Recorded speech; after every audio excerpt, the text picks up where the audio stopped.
This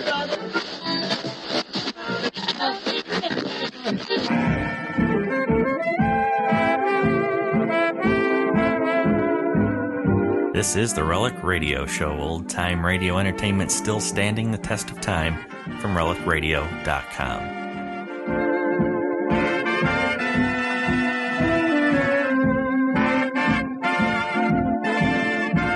Welcome back to the Relic Radio Show. Thanks for joining me this Tuesday. I've got another hour of radio drama for you this week, beginning with John Steele, Adventurer. We'll hear Ascent, his story from February 7th, 1950. After that, it's Author's Playhouse and Bad Dream, their episode from July 21st, 1944.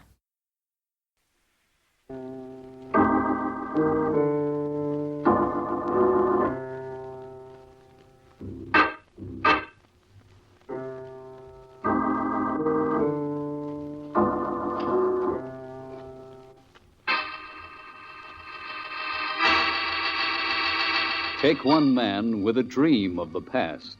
Let him face the future on the sheer cliffs of a towering mountain. That's our story, Ascent, taken from the files of John Steele, Adventurer.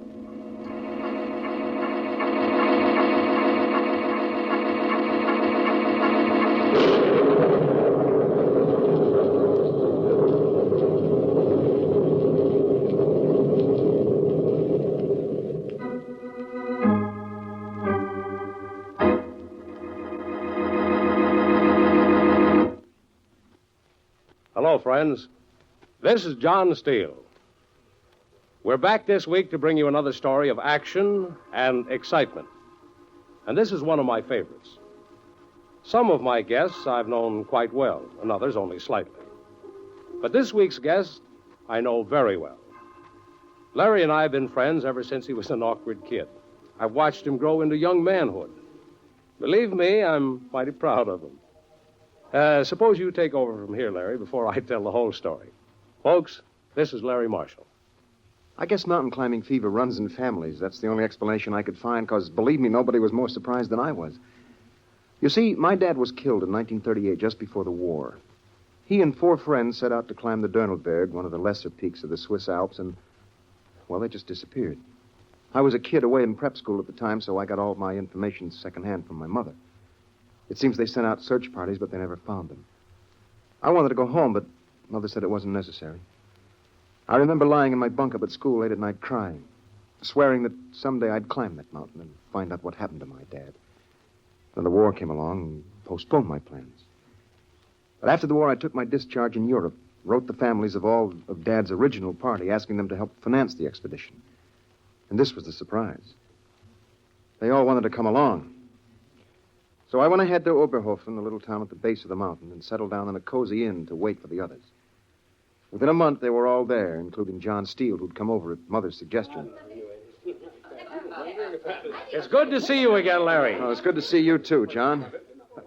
John, why did Mother ask you to come? Well, you know how mothers are. Still doesn't trust me to take care of myself. I wouldn't say that. It's hard for your mother to realize. John, I've been through a war. I know. I'd resent it under any other circumstances. You mean because I was your dad's closest friend? Yeah, I guess so. Well, that's the only reason I came. Well, I'm glad you did. I was supposed to go on that trip with your dad. Well, I never knew that before. Yes, everything was all arranged. It's funny you never told me. Canceled my plans at the last minute. Why? I don't know. John, does it strike you as strange that all these people wanted to come along? Oh, I don't know. It's been 10 years. Why should they want to? You did. Well, I had a reason. Maybe they have theirs. What do you mean? Just conjecture. You're not worried taking a group of amateurs up the Dornelberg, are you? Oh, well, they've all had some experience. Oh, I didn't know that. Yeah. Besides, with you along, we're both seasoned climbers. Yeah. Well, come on. You may as well meet them now. Okay. They're certainly a strange collection. I'm not surprised. Well, folks, here's the fellow we've been waiting for. John, this is Michael Murphy, John Steele. Hello, Mr. Murphy. Call me Mike, John. Everyone else does. Mike it is. Mike's brother was on the trip with Dad. Yeah, I remember. John, this is Jerry Livingston. Hello, Jerry. How do you do, Mr. Steele? Well, since we're being informal, why don't you just call me John? Well, I'd rather not. Whatever you say. Jerry's in the same spot I'm in. He lost his dad on the trip, too. Yes. And this is George Weishart. Oh, Steele.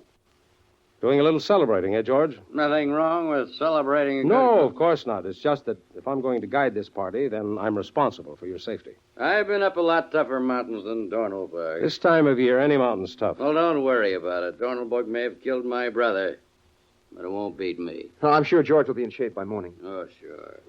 This is Virginia Hamilton, John. How do you do, John? Hello, Virginia. Isn't it just too exciting for words? I suppose you might say that. I mean, the anticipation and everything after all these years. Yes, of course. I know just how Mother felt the night before they left. Perhaps. Dear Dad, he's such an old stay-at-home, but Mother used to enjoy this sort of... Yes, if you'll excuse It's me. sort of elemental. Of course. Now, I feel almost... yes, Virginia.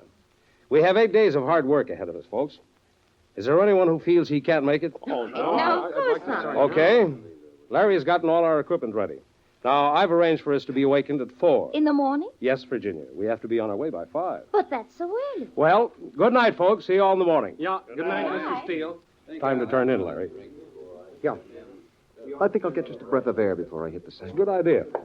Go on the terrace, John. Okay. Weather chart looks good. You never tell in October. No. Air feels clean. Uh-huh. Oh, it's a beautiful mountain. Yes, it is.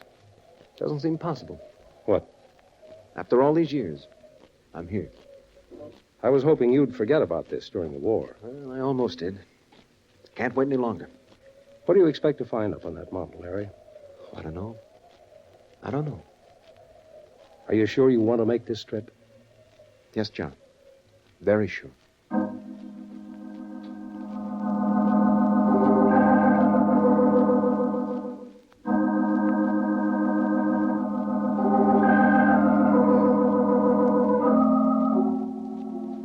The next morning, we made our way up through the groves and gentle slopes of the wasteland, everyone pretty much setting their own pace, and by late afternoon, we were approaching the guide's hut.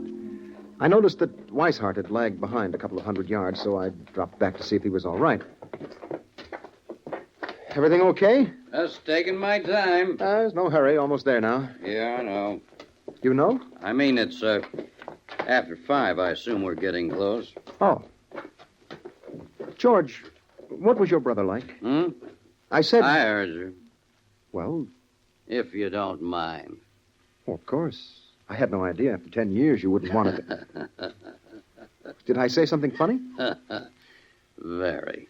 Well, I guess... There was no love wasted between me and Tom. Oh. I hated him. But then why... Why what? Why do you want to go up the mountain? You know, you ask too many questions, kid. Maybe I do. You mind your business. I'll mind mine. That's okay with me. Well, it's just over this slope. Good. Yeah, there it is. The others are already there. Meaning? Nothing, George. Oh, John, where's Virginia? Down by the brook, cooling her feet. Well, I think I'll take some of the sand. Just call when supper's ready. Okay.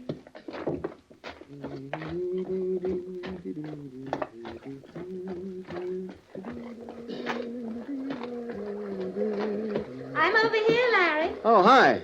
This brook's just too delicious for words. Tired? Oh, back of my legs simply throb. Come on, take off your shoes and give it a try. Well, all right. You talked me into it. Ah. Isn't that simply wonderful? That feels good. Is that all you can say? That feels fine. It's not much better. Oh, it's been a simply thrilling day. Has it? Of course. Yeah, I guess it has been a good day. You guess? Oh, I hadn't really noticed. Oh. You see, I take this trip pretty seriously. Why on earth? It's something I've been promising myself that I'd do ever since my dad was lost. That's silly. Silly? Maybe. Why did you come along? Just for fun. Sounded like a good idea. Besides, I was bored with New York. I see. Well, there's really nothing to be so intense about. No? You don't honestly think we're going to find anything up there, do you? I don't know what I think. Well, if that isn't the silly... What was your mother like, Virginia? Mother? Oh, I don't know. I can barely remember her. You weren't that young. I just never knew her very well. See, she and Dad were separated when I was a youngster. Oh. I never saw her very much after that. As a child, I remember that she cried a good deal. She and Dad were always fighting over something. I see. The only thing that I know she loved was being outdoors. Of course, Dad couldn't stand that. No. Come and get it, kids! We're coming! Such a dear. Huh? Oh, really, Larry? Don't be a dolt. Come on, I'm simply starving.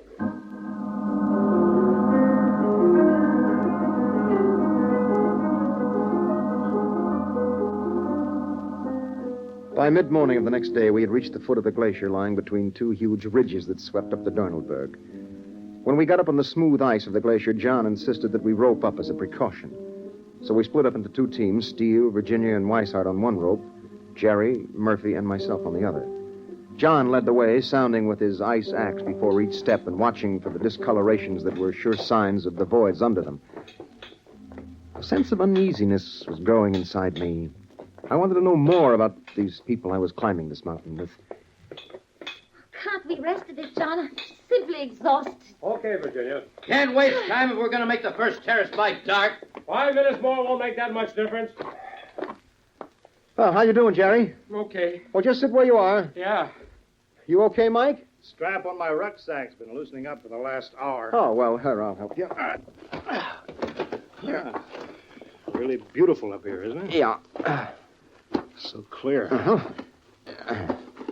There, try that. Yeah, that's much better. Cigarette? Oh, thanks. Lips are about to split. We'll use more windburn cream. Must have a gallon of the stuff on now. What causes those ice towers? Buckling pressure where the glacier meets the mountain. They're beautiful.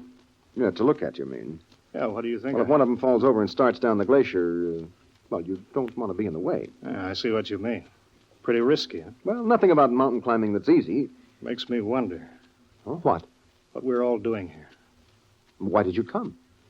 Really Mary's idea. Who's Mary? Pat's wife, he was my brother. Oh. See, I was always crazy about Mary, and when Pat was lost, well, I waited the proper time, then I asked her to marry me. She said no. Because while Pat was legally dead, she still felt married in the eyes of the church. Kind of a funny attitude, because after all, they never did get along. Oh, I see. Whose fault was that? Who can say? Pat was a nice guy. Mary's a little hard to live with. I think I could get along with her. Uh-huh. Anyway, she said if I came on this trip and found any real evidence that they were all killed, then she'd marry me. Search parties never found them. I know. Well, then why? The only unusual angle of the whole deal was the fact that just before he left, Pat took $50,000 out of the bank in cash. That's a lot of dough. Yeah, for a trip to Europe. Yeah. Okay, folks, on your feet. Okay, John. Listen, Mike, I want to talk to Jerry. Don't get too close to us, huh? Yeah, sure. That's just between you and me, Larry. Right.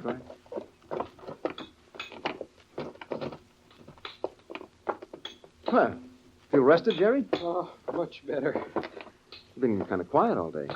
Well, I've been thinking. I know what you mean. They came up this glacier 10 years ago. Maybe over the same route. Maybe. It's the closest I've been to Dad for a long time. What do you mean? I don't know. I kind of feel him all around me. Must have been quite a guy. Oh, the best. I thought the world of him. Yeah, I understand. No, you don't. No one ever loved his father the way I loved mine. Well, take it easy, fella. Sorry. It's just it's been so long. Yeah. Nobody understood him like I did. He was such an idealist. Nothing ever worked out for him. Maybe it wasn't such a good idea you're coming along on this trip. Oh, no. My psychiatrist said it was the best thing in the world for me. Why? Well, he says it's not knowing that's made me so nervous. Oh, I see.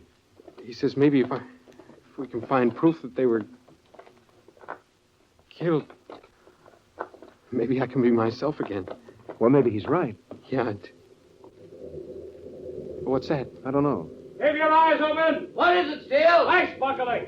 Look at that tower shaking. It's going to fall.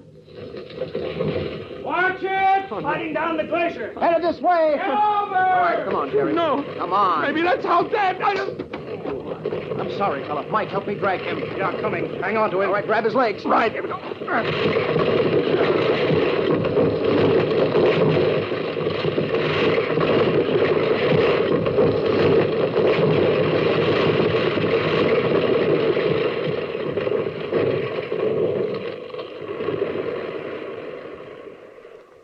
Everyone okay? I turned my ankle. Oh, that was close. Okay, Mike? Yeah, okay. Jerry, come on, kid. Come on, open your eyes. Dad.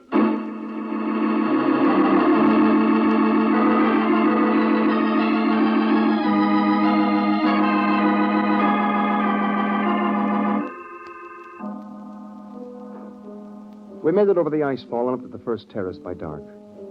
The next morning, Virginia's ankle was so swollen that John decided to leave her with the tent and enough supplies while the rest of us pushed on.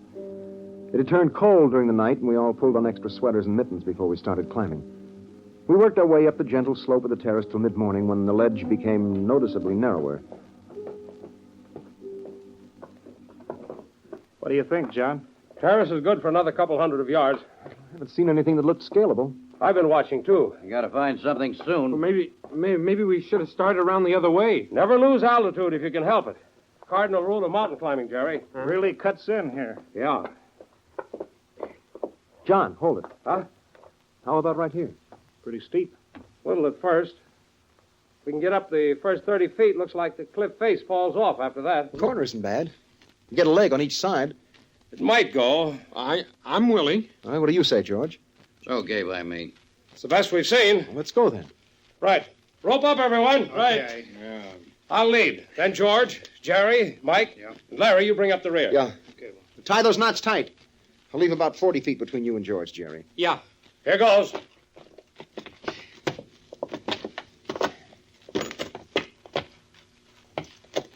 Don't start till he signals you, George. I know. John, there's a handhold about 6 inches to your right. Got it. How is it? Not too bad. He'll probably stop when he gets to that ledge. Then you go, George. I've been up a mountain before. Yeah, sorry. A little to your left, John. Right. Okay. Come ahead. Go on, George. Okay, I'm going.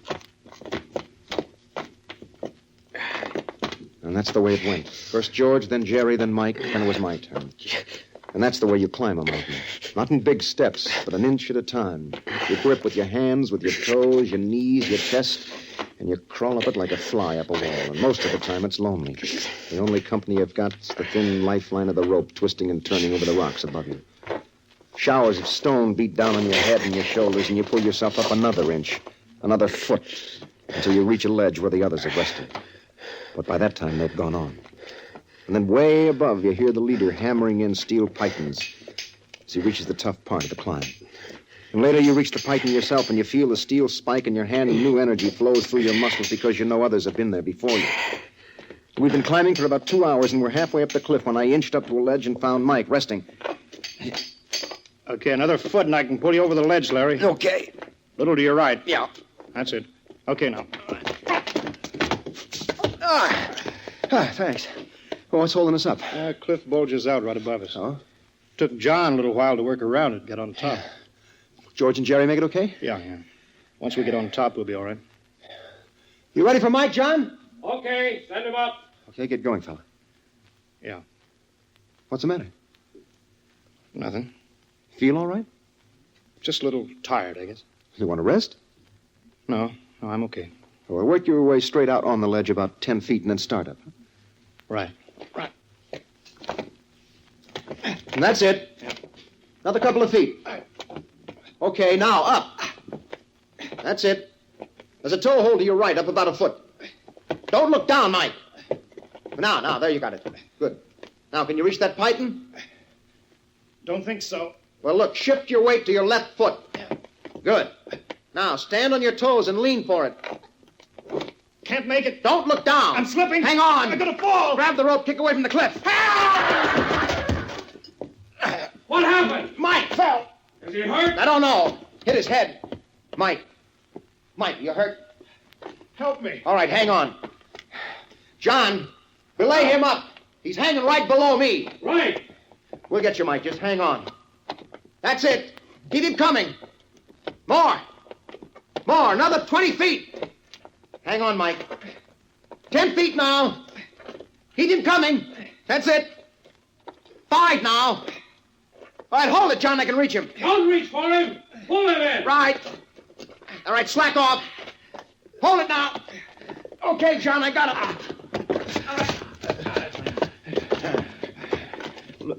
Loosen the rope. Cutting my chest. Yeah, you're okay, Mike. It's a close call. Yeah. Here, let me see that cut. How is he? He's got a bad cut on his head. How's he feel? How do you feel, Mike? Scared. Weak. He's weak. Better send him back down. Right. I'll lower the rappelling rope. You let him down 50 feet. He's over the hard part. You make it alone from there. Right. I'm sorry, Mike. Nothing but foolishness anyway. Why, what do you mean? He's dead. Everyone knows it. Oh, I see. Why should I risk my neck coming up this mountain? No reason. If you find anything, let me know. I will. Wish I knew for sure he was dead. Yeah, I guess you do.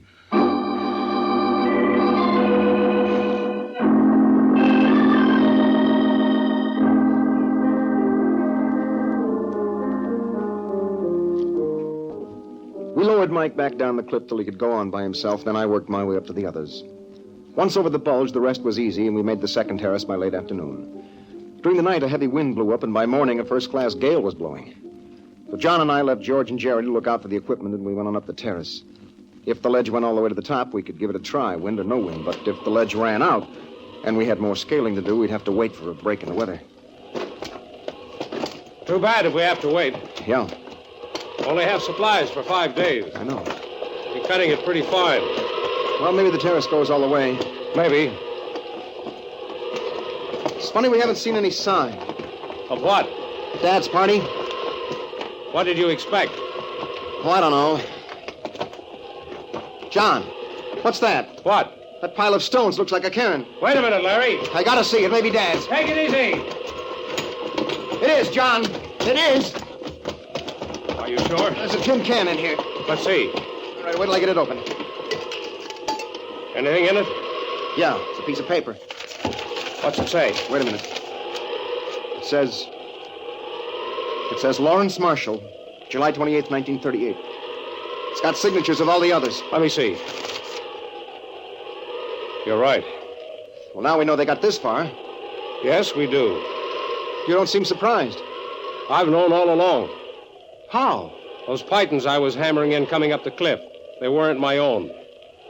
They were already there. I just wanted to be sure they were tight. Dad's. Yes. Why didn't you tell me? I don't know. I don't get this, John. This whole thing is mixed up. Why? All these people wanted to come with us. They all had their reasons. Well, Some of the things they've said don't fit. like what? Like Mike said his brother took $50,000 out of the bank before he left. Yes? Weishart acted like he'd been up this mountain before. I see. Weishart is the only one I really can't understand. He brushed me off when I tried to find out why he was here. I can tell you. You can? Yes. 10 years ago, George Weishart was tried for the murder of his father and acquitted. Why? Insufficient evidence. The state's star witness was his brother. And he disappeared on the Dornelberg 2 months before the trial. Oh. George has been partway up the mountain before. In 1939, he tried to climb it alone and failed. That fits. How? Every one of these people wanted to go with us for selfish reasons. Yes? And everyone on Dad's trip was unhappy through no fault of his own. Everyone except Dad. You never knew your dad very well, did you, Larry? Huh? I mean really well. Well, I was away in school a lot. Dad traveled 6 months of the year, but I thought I knew him. Maybe I didn't. I don't think you did. You know, from the beginning, I've had the feeling you didn't want me to make this trip. I didn't. Well, why? I can't explain. You think Dad and the others... I don't think anything. I won't forget that, John. And somehow I'm going to prove you wrong.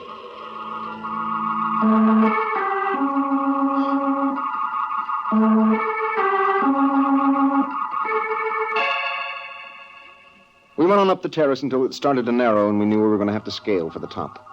Then we went back to the tents and spent the day working on the equipment. The wind blew all day and late into the second night.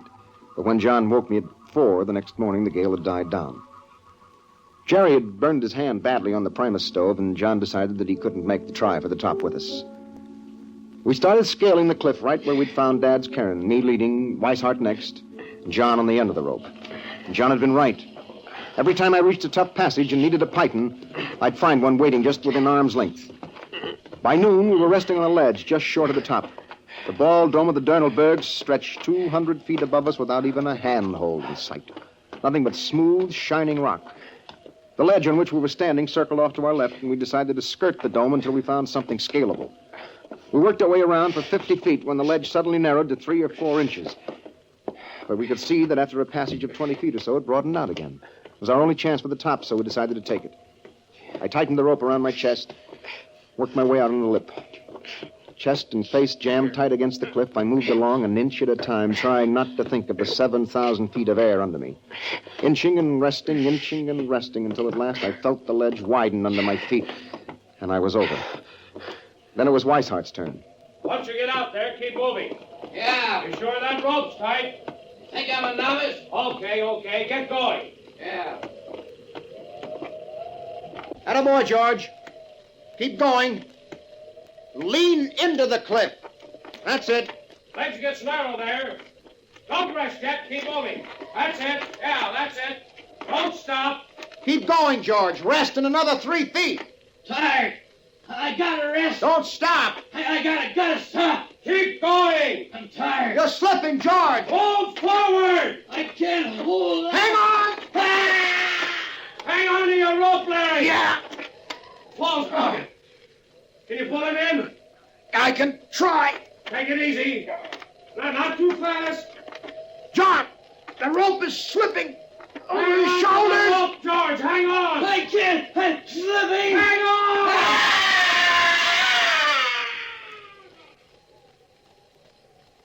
You okay, Larry? Yeah. I'll be right over. When something like that happens on a mountain, you just got to try and forget it. You got to push on, try not to think that it might have been you. John made it over to me. We worked our way along the ledge again. Finally, we found a cleft in the dome that looked scalable, and we started up. And like before, there were Dad's pythons waiting to give me a hand. In an hour, we were 10 feet from the top. Go hold up another foot, Larry. All right. That's it. Can you reach that python? Yeah. Now, pull yourself up to that ledge. Good. All right, it's easy from here. Okay, John, I'm up. Be right with you. Come on, I can pull you up from here. Okay. All right, come on. All right, now kick free. That's it, 5 feet. There. Thanks. Well, we made it. yeah. It's beautiful up here. You can see for miles. Yeah. The world seems pretty far away. Yes. Dad's pythons led all the way to the top. Meaning? They made it, too. Ought to be a cairn or something around here. Take a look. I don't see anything. Look some more. John! John, come here. What is it? It's the other side of the mountain. Yes. Pythons leading down. Well, They must have come up one side go on. and just gone down the other. Yes. You mean Dad and the others are still... Yes. You've known all along. I was supposed to make that climb with your dad. Why didn't you ever tell me? I didn't know whether or not you could keep their secret. Well, Larry, what are you going to tell the others? Well, I'm going to tell them we found the spot where they fell. Come on, John, let's get going.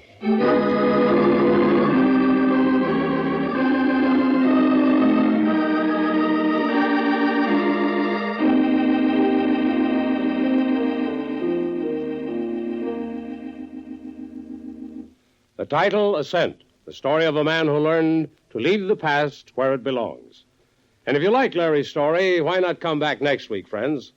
I'll have a man who had an unusual adventure with a milk truck, a money press, and a sinister stranger. I like to call it Grade A. So until next week, this is John Steele saying, a life of adventure is yours for the asking, wherever you find it. Only don't look for it. It may find you. Well, goodbye and good hunting.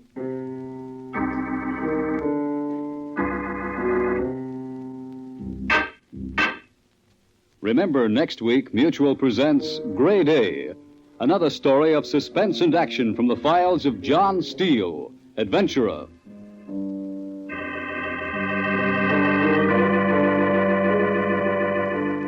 This is the Mutual Broadcasting System.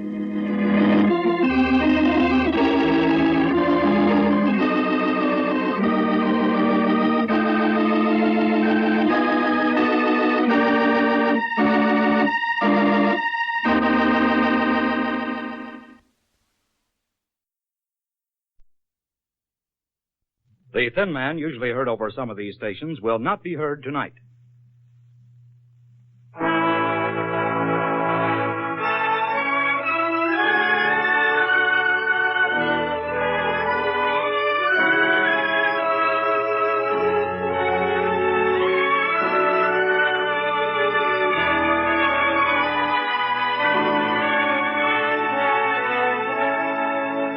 Author's Playhouse.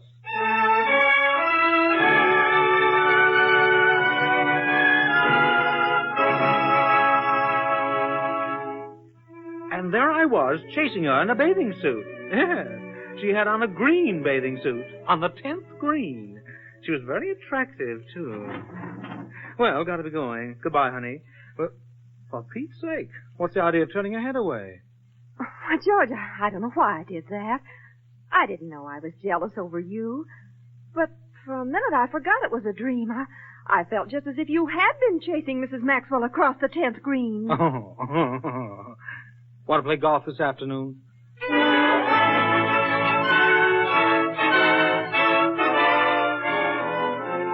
What was only a dream for George turned out to be a nightmare for Liz.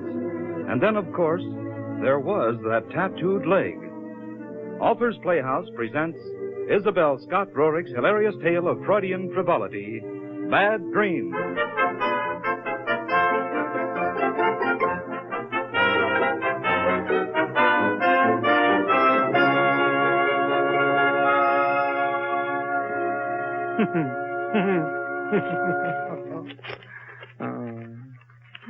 What's that? Blondie? I haven't seen it yet. Swap with you when I finish the front page. No, I was just thinking about the craziest dream I had last night. Toast, dear. I was on the golf course in my bathing suit. Toast is ringing. I was on the 10th green. Take your toast out of the toaster and turn it off. Only it didn't look like the 10th green. You know how it is in dreams. George? Okay, I'm getting it. Instead of the pool being up by the clubhouse, it was just off the 10th green. Why don't you ever turn the toaster off when you take your toast out? And there I was in my bathing suit. Biggest bombing raid over Berlin. Chasing Laura Maxwell, of all people. Laura Maxwell? She had on a bathing suit, too. Green. One piece. And did you catch up with her? Aren't dreams amazing? Do you know what I was trying to catch her for, Liz? I can't imagine. She had a picture of a fish tattooed on her leg. And I wanted to ask her why. After that, we seemed to come to sort of a pool or lake. It didn't look like the clubhouse pool. And she said that she'd like me to teach her to swim. Well, this is interesting. How long has this been going on? What? You and Mrs. Maxwell. Laura, to you. Honey, this was in a dream. Well, it'd have to be. Nowhere else would a cow like Mrs. Maxwell ever dare come out in a one-piece bathing suit. Oh, she looked pretty darn good in it, as a matter of fact. How long have we been calling her Laura? Oh, Liz, honey, for Pete's sake. What is all this? I don't call her Laura. I don't even know her. Except in a business way. Her husband's a Marine or something, and she's called up the bank a couple of times about his checks coming through, and she always says, "This is Laura Maxwell speaking." Oh. Well, I gotta be going. Goodbye, honey. Well, for Pete's sake, what's the idea of turning your head away? Why, George, I don't know why I did that. I didn't know I was jealous over you. But for a minute, I forgot it was a dream. I felt just as if you had been chasing Mrs. Maxwell across the 10th green. Oh. You want to play golf this afternoon? Eve and Howie's term are going to play. Maybe the Blakes. I don't know whether I have the nerve to show up on the golf course after last Saturday. Oh, all you need is a little practice. I'll pick you up around 3. Well, all right. Might be a little after 3, as a matter of fact. All depends on whether I get stuck with old Mrs. Delancey. It's about time for her to drop around again about the condition of her checking account, and you know what that always means. Oh, yeah. Well, I'll be ready whenever you get through. Okay. Bye, honey. Bye, dear. He did dream it, though. Yes, and by the look in his eye, I'd say he thoroughly enjoyed that dream.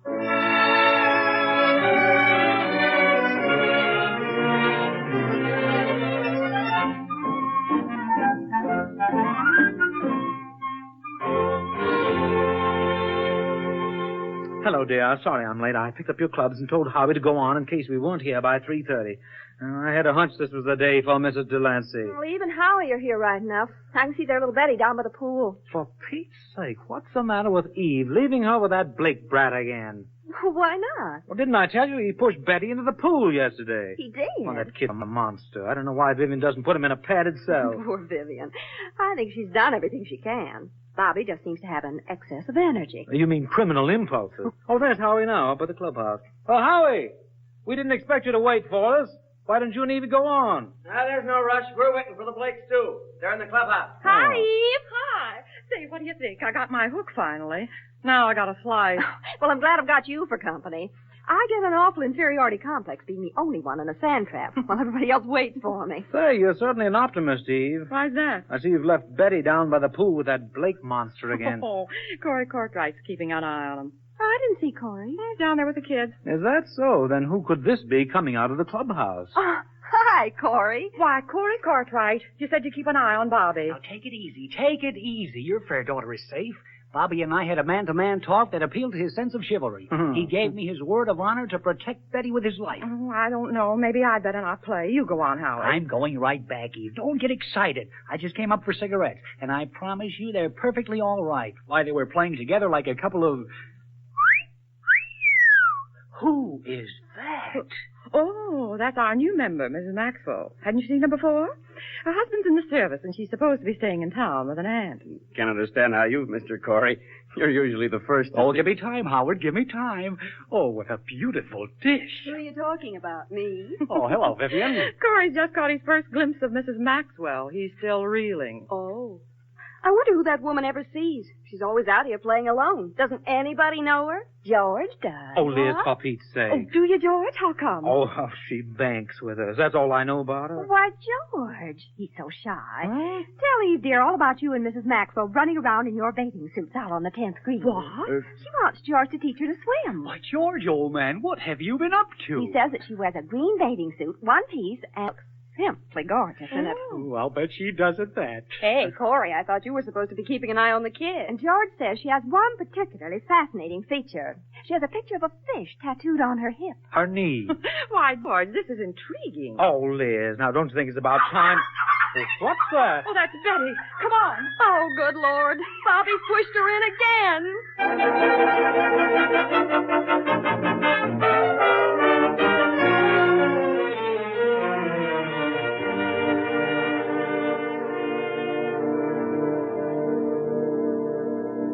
Aren't you ready yet, Liz? You know how Eve and Howie are about starting a bridge game on time. As soon as I comb my hair. Would have to happen right then. That hyena pushing Betty Sturm into the pool. What do you mean? Well, I was just about to explain that it was a joke, that I was only ribbing about your crazy dream. Oh. What made you remember that? Oh, it's been worrying me. I left everyone under the impression that you were... Oh, they've already forgotten it. I had. Please hurry and fix your hair, dear. You know, it's funny how I happened to do that. Do what? What I was talking about. Telling that wild story about your dream. You know, somehow I couldn't resist it. Something goaded me. I wish now I hadn't. I wouldn't want our friends to think... Oh, our friends are broad-minded, Liz. Well, at least I'd want them to think you had better taste than that. Then what? Laura Maxwell. What are we talking about? She's too tall, for one thing. Don't you think so? Oh, I don't know. And she's given to snoods. What? Snoods. Those net things that hang down and catch up the ends of your hair. She's got on a different one every time I see her. You know what I mean. I've got one, only it's on the back of my little red hat. Oh. I wonder, should I wear one? What? A hat. It's sort of windy Well, out. whatever you want. Come on, let's get going. I think I'll wear my little red one.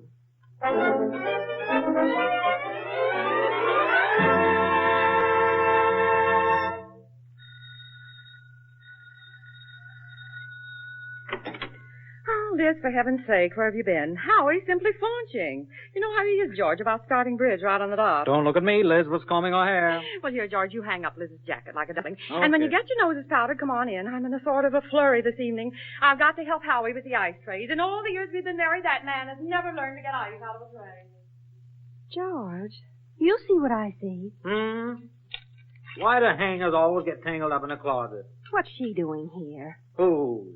Who does it look like in that gilt snood? I can't see into the front room. I'm trying to hang up your doggone jacket. Who are you talking about? The tall, statuesque blonde in the green slacks and the gilt snood. What's the matter, Liz? Who's in green... Oh. Well, it's Laura Maxwell. How did Eve happen to ask her? How would I know? Maybe we need the fifth for bridge. So you know that is funny, asking anybody else over on a bridge night? Maybe Eve was thinking only of your happiness. Oh, Liz, for Pete's sake. I knew something was going to come of that crazy story I started. Oh, there's your answer. Look who's in the kitchen with Howie. Now, don't you feel silly? Eve invited her for Corey. Oh, why invite either of them?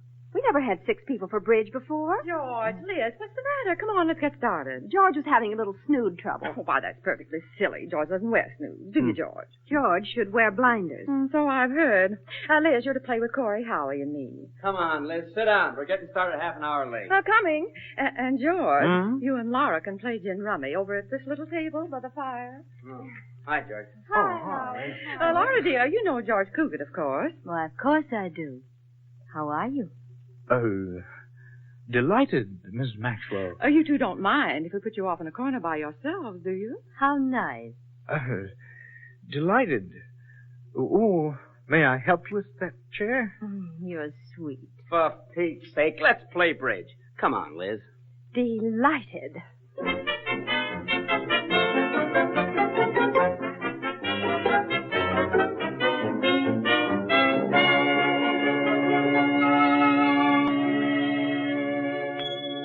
Your toast, George.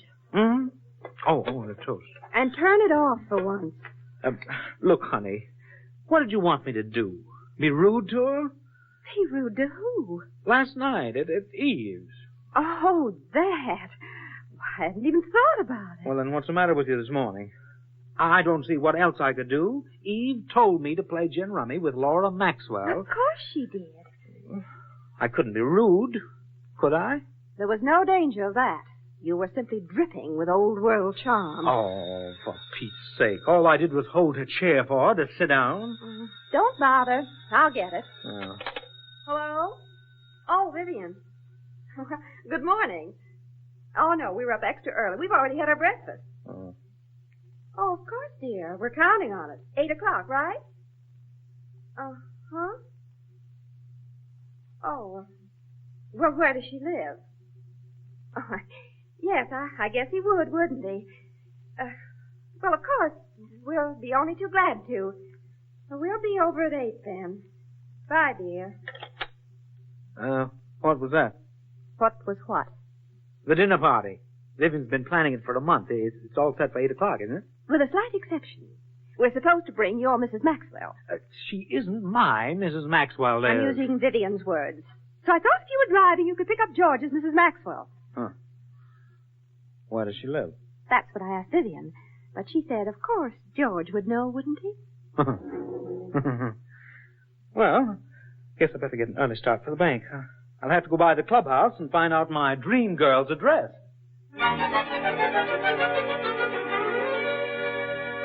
Liz, you look simply ravishing tonight. Corey Cartwright's your dinner partner, and you take Mrs. Maxwell, George.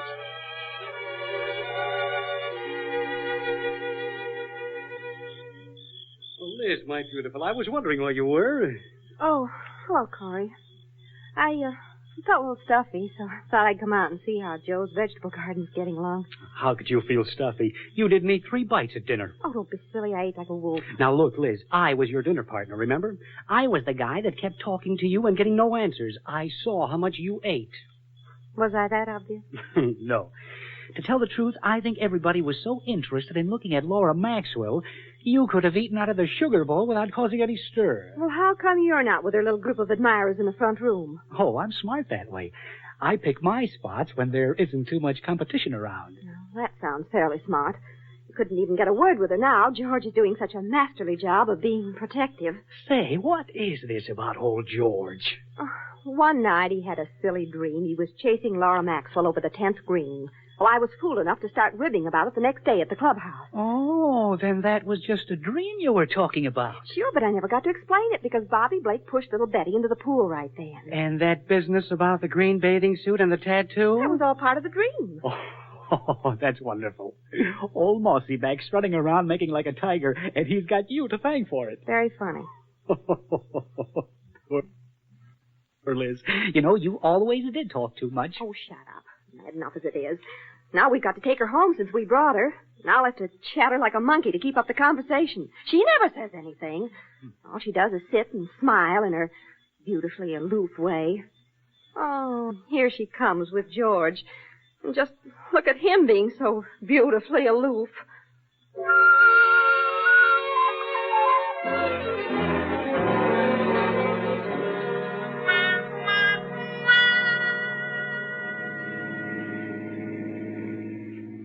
But I'm afraid I'm hopeless, Mrs. Maxwell. George tells me all it takes is practice to be a good golfer, but I think for me it'll take a miracle. Now that fourth hole, that defeats me. I've never yet gotten a drive across the creek. I wish I were as good a golfer as you are. Why, thank you. Wasn't that a lovely dinner? I thought Vivian's table looked like a picture out of How Beautiful. Oh, we're here already? George, see Mrs. Maxwell to the front door, dear. Oh, it's been so nice talking to you, Mrs. Maxwell. Thank you, Mrs. Cougar. Oh, why, there's Aunt Ella. I thought she'd be in bed. I've locked out. What I've done with the key, I can't think. Sometimes I put it under the mat, sometimes I put it in the mailbox. I never carry it. And it isn't in the mailbox or under the mat either now. And I've been waiting for Ella, hours. this is Mr. and Mrs. Cougar. Oh, how do you do? I've heard so much about you from Lala. Mr. Cougar, do you suppose it's safe to go in now? You know, I'm so relieved to have Lala running around with a nice young married couple. It's an awful responsibility trying to look after her for Melvin. That's her husband, you know. Not that Lala ever does a wrong thing, but men are just crazy about her, aren't they, honey? And Melvin's so jealous he doesn't want me to let her out of my sight. Lord, I'll never forget the day he came home from Chicago and found that little Mr. Bird teaching her to swim. Teaching her to swim? Tell us about it. Well, Melvin nearly wiped the floor with poor Mr. Bird. We had to call in a physician. My goodness. Your husband's in the Marines, isn't he, Mrs. Maxwell? Oh, that's right. Melvin's in the Marines. And you never saw anybody that looked more like him. He used to teach physical education, you know. He's overseas, I believe? Yes, he's in New Guinea now. New Guinea? Oh, New Guinea. Oh, that's fine.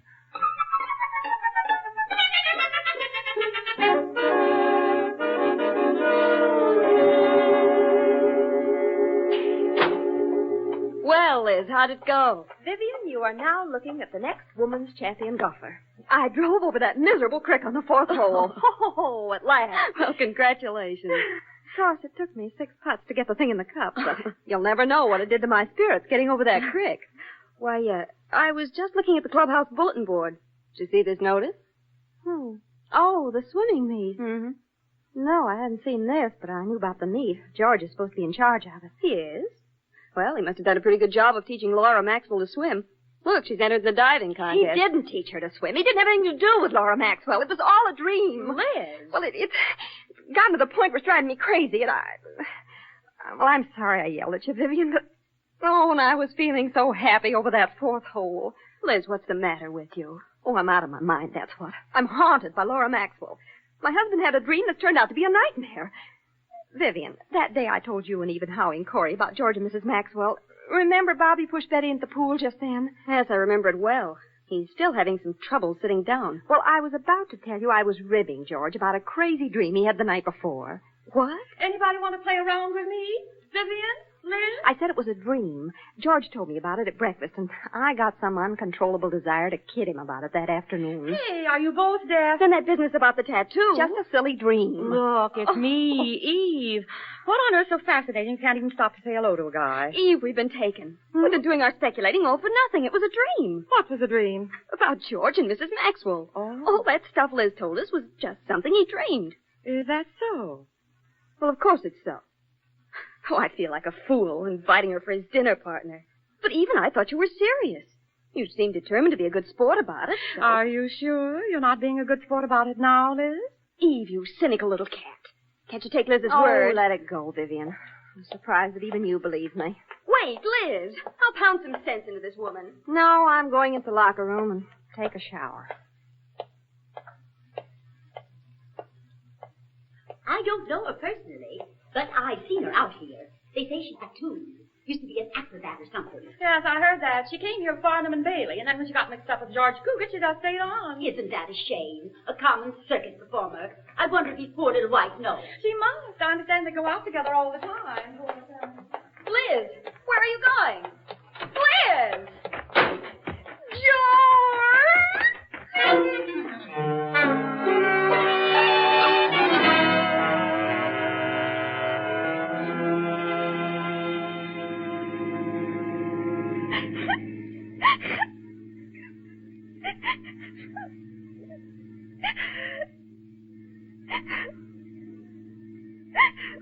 Honey, I wish you'd calm down and tell me what this is all about.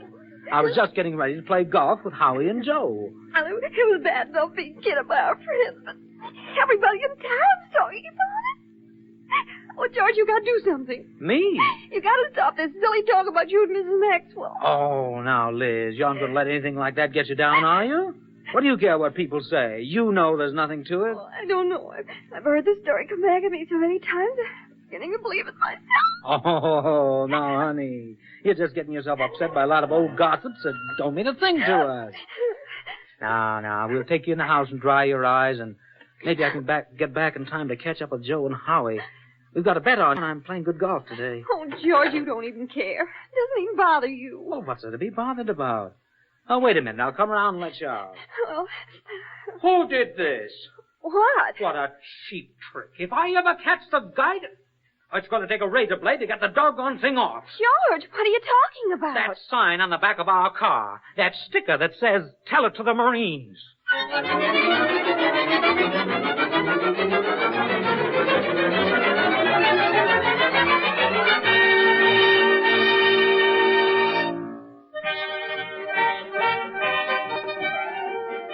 Now, come on, Liz. Sit with Eve and me. Our seats are right over there. You see, Eve's waiting for us. And she's behaving all right. You know her. She can't resist a little juicy scandal, even if there's nothing to it. But I gave her a good talking to the other day. I wish George weren't in charge of this darn swimming meet. I've gotten so self-conscious I hate to be seen in public without him. Well, you needn't worry this time. Every gossip in the place can see him right up there by the diving board, so nobody can wonder where he is. Okay. I'm not very good company these days. You missed the kids' swimming meet. It was awfully cute. Getting duller, though, as the kids get older. Well, move over and pass the programs down, Eve. I don't seem to have a two here. Now, here's one, Vivian. You can look at mine, Liz. Thanks. Well, of all things, did you know this? Have you seen what it says here about Mrs. Laura Maxwell? No. Former aquacade star and holder of the California backstroke record. Let me see that. And all the time I thought George was teaching her to swim. Eve, what did I tell you? Oh, Liz knows I'm only kidding. After all, she has a sense of humor.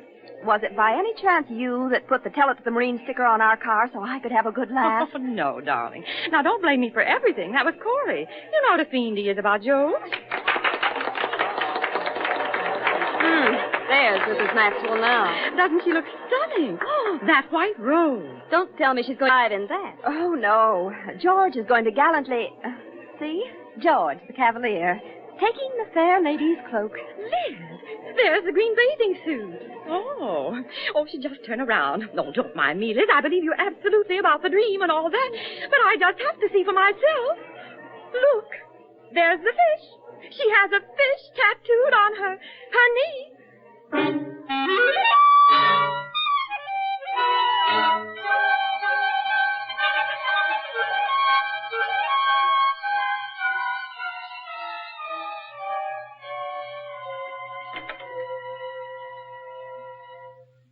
Honey, what are you doing huddled up in the car all by yourself? Oh, come on, let's go get a drink. I don't want one, thank you. Oh, come on, get out. That's right. I saw you get up and leave. I couldn't think where you were going at first, and then I thought I'd look here in the car. We'll go in and have a drink.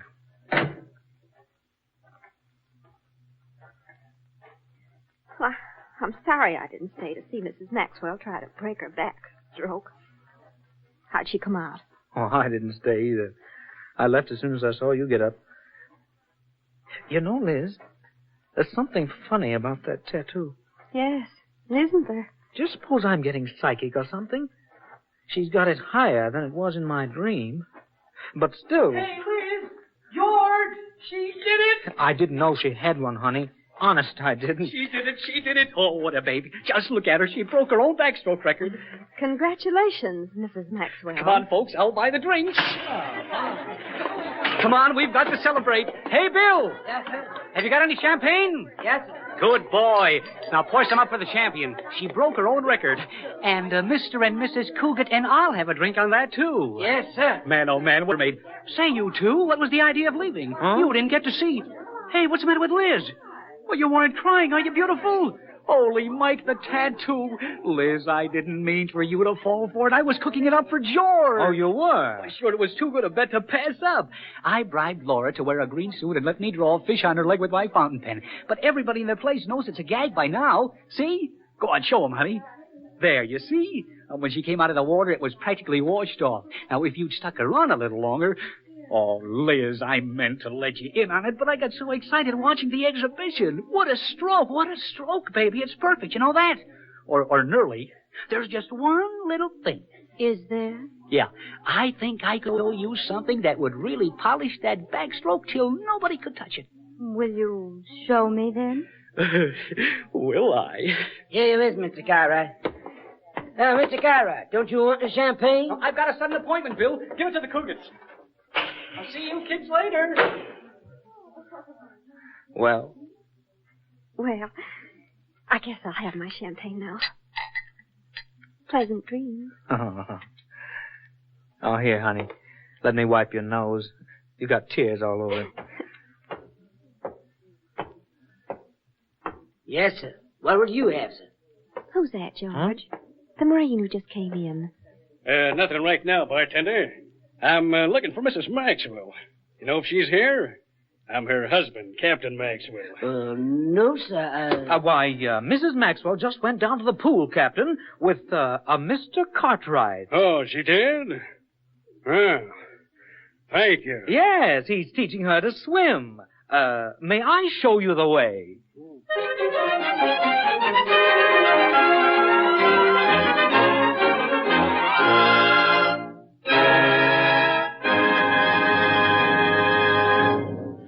You have heard Isabel Scott Rorick's story, Bad Dream, adapted for Authors Playhouse by Janelle Gibbs and directed by Mr. Norman Felton.